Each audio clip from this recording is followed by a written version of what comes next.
for her thoughtful message and for the strong institutional support from Universidad de los Andes. To continue our opening session, please join me in welcoming Professor Luis Moreira from Instituto Superior Técnico, coordinator of the IMAT project, who will now deliver his open remarks and will continue with the general presentation of the IMAT project. Hello, everyone. It's a little bit intimidating to be here. Okay.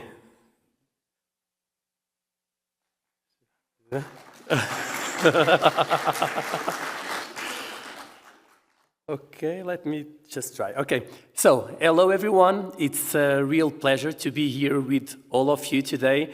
After 36 months, here we are at this important international conference. So I'll give you a very short presentation about the IMAT project. As some of you already know, this project is very special to me because me and Joanne, just over there, created it about 4 years ago after realizing how useful it could be for Latin America and the positive impact it could have on the international mobility landscape in general. So, I don't know if it's working. Yes, it is. IMAT stands for Innovative Mobility Attracting Tools for Latin America. It's an Erasmus Plus project that aims to promote the sharing of good practices in internationalization between European Union and Latin America, adopting a digital and innovative approach. These are all the partners who have been working really hard over the last 3 years to make this project a success. So the European partners are Técnico Lisboa, the project coordinator, AGH from Poland, Vilnius Tech from Lithuania. And then we have the 6 partners from Latin America. So I don't have my glasses. So Pontifícia Universidade Javeriana, Universidade de los Andes, Pontifícia Universidade Católica del Perú, Universidade Católica São Pablo, Universidade Federal do Rio Grande do Norte, and Universidade de Fortaleza.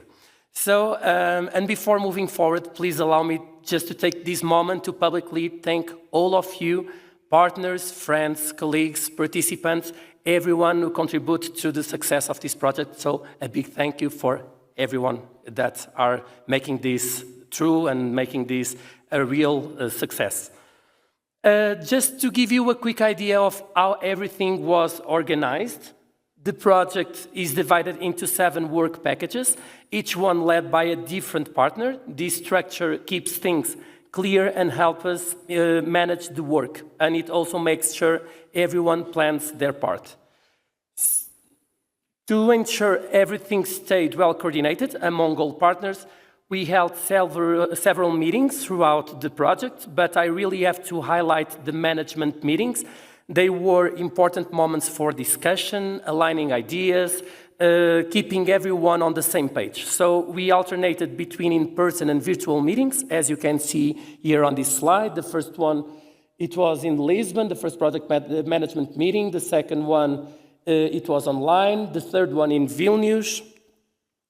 The fourth one in UFRN in Brazil.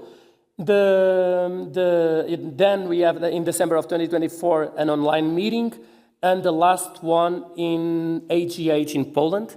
And this Friday, it will take place the last management meeting. The last for so far, because we are planning the future of IMAT, so a lot of work and a lot of things will come in the future. So now we are going to take a very quick trip through the different phases of the project. The preparation, development, implementation, and dissemination. And to walk you through that, I will pass the floor to my colleague from Técnico, Joanne Laranjeiro. Thank you for everything. Thank you.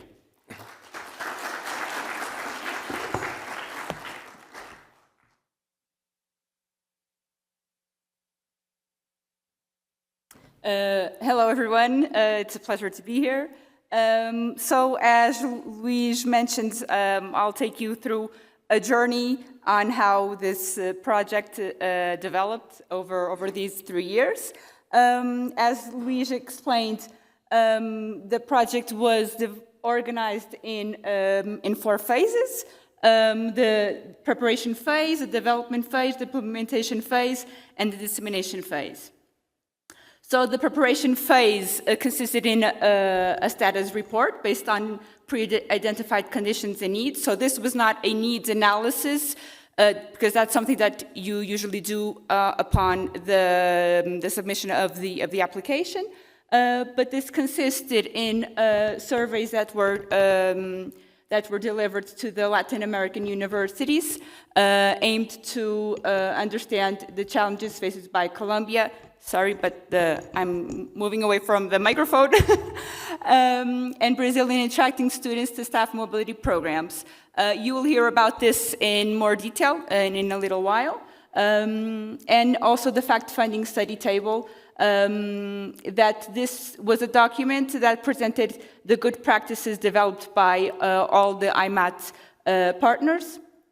And it served as a reference for later on the catalog of tools, and helped us design other activities such as the pilot workshop and the trainings. Now, under the development phase, we had the catalog of best practices. This consisted in the pilot version of the catalog that resulted from categorizing the fact-finding study table.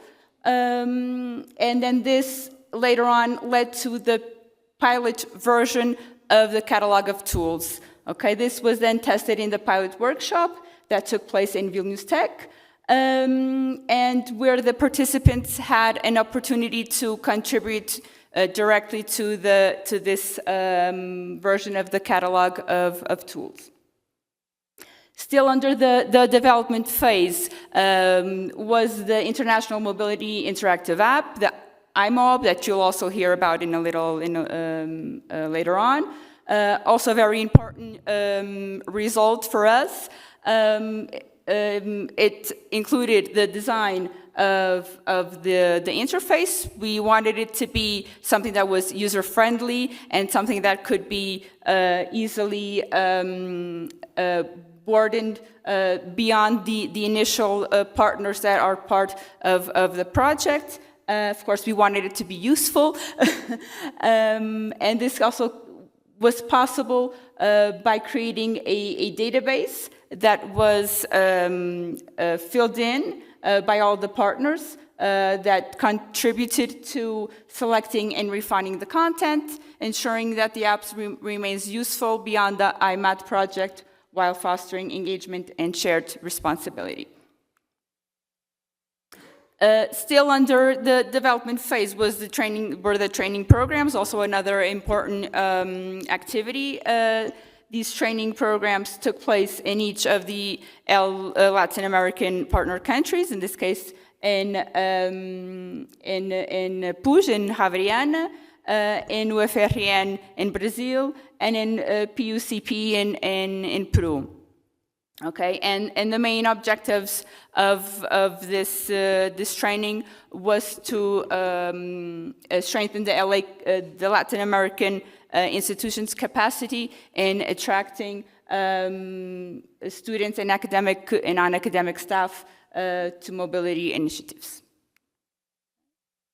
Now under the implementation phase, so after we had the preparation phase, the development phase, and after the knowledge acquired during this phase, now it was time for in this case, the Latin American partner institutions to apply the knowledge that they gained.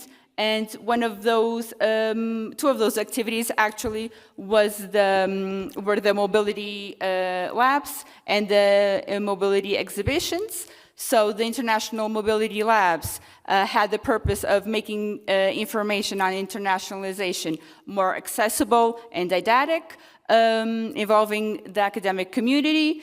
So this was more of a practical and hands-on approach, initiatives that were directed more in this sense. And the international mobility exhibitions that had the objective of informing students, academic and non-academic staff about international mobility and promote the internationalization in the hosting institution. So this was more of a activities that included more presentations, testimonials, a more illustrative and expositive approach. So in the case of the labs, there's a mistake because that, of course, is not Uniand, that the picture is from Javeriana. We corrected it in the meantime, but to not mess up the alignment of the presentations, we didn't want to send the new presentation. But these were as you can see, there's a lot of work involved here.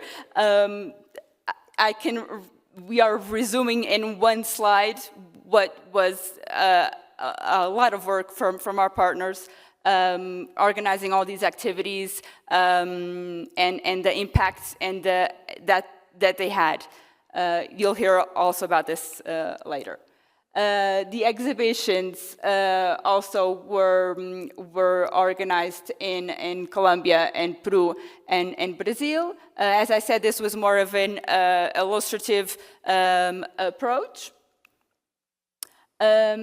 And finally, as part of the dissemination, so a way of promoting and exploiting the results that we have been developing, are the local conferences that were organized in each partner country, our catalog of tools, and where we are today, the international conference. Okay, so the local conferences were organized in Brazil, Unifor, PUCP in Peru, and Javeriana in Colombia. And our catalog of tools also is one of our important tools, the results of the project. It is available, the original catalog is available in English and is translated in all the the languages of all the countries, in this case, the Latin American countries that are part of the project. Okay? And that's it. Thank you.